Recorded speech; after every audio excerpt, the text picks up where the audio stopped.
Halo, perkenalkan nama saya Vittorio Fiorentino.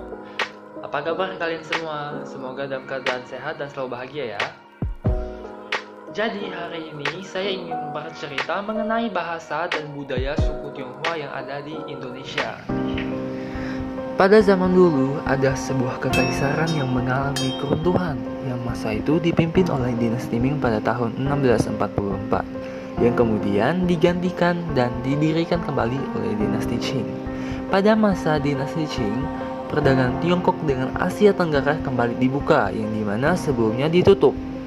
Nah, karena hal tersebut, banyak para imigran yaitu orang Tionghoa menyebar ke berbagai negara di Asia Tenggara, salah satunya adalah Indonesia, sehingga berbaurlah orang Tionghoa dengan orang Indonesia.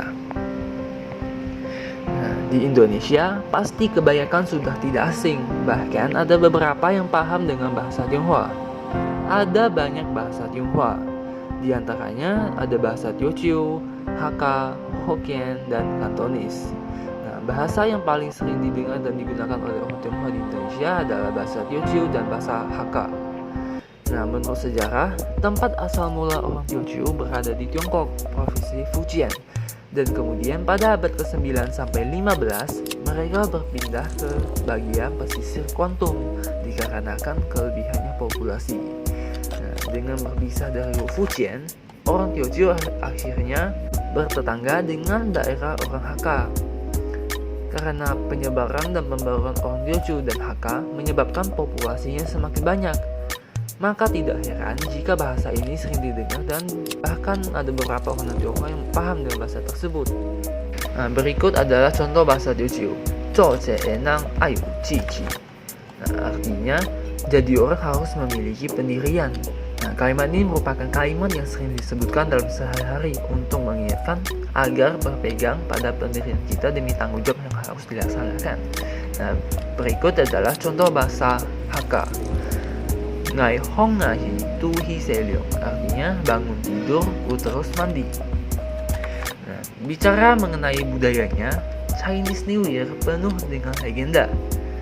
Imlek merupakan salah satu perayaan yang paling penting dalam budaya Tiongkok. Perayaan Imlek ini identik dengan barongsai, angpau, hingga dekorasi berwarna merah. Salah satu legenda mengatakan bahwa ribuan tahun yang lalu, monster bernama Nien akan menyerang penduduk desa di hari pertama setiap tahun baru Imlek. Monster ini datang ke pemukiman untuk mencari makan dan dikenal suka menculik anak kecil.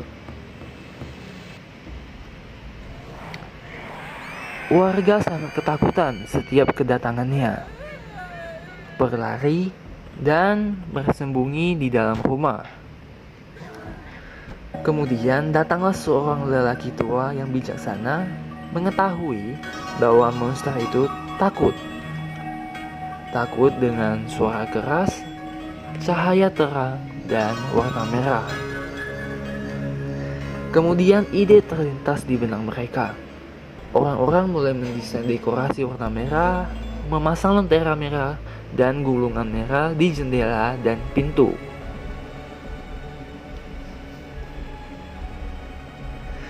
Saat malam tiba, Nien kembali lagi ke desa. Mereka sudah menyiapkan alat yang diperlukan, seperti untuk membuat suara keras serta menyalakan kembang api. Nien sangat takut akan hal tersebut.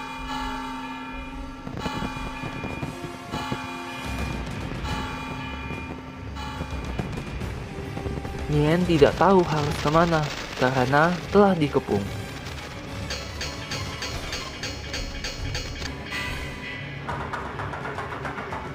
Akhirnya, Nien memilih pergi meninggalkan desa tersebut.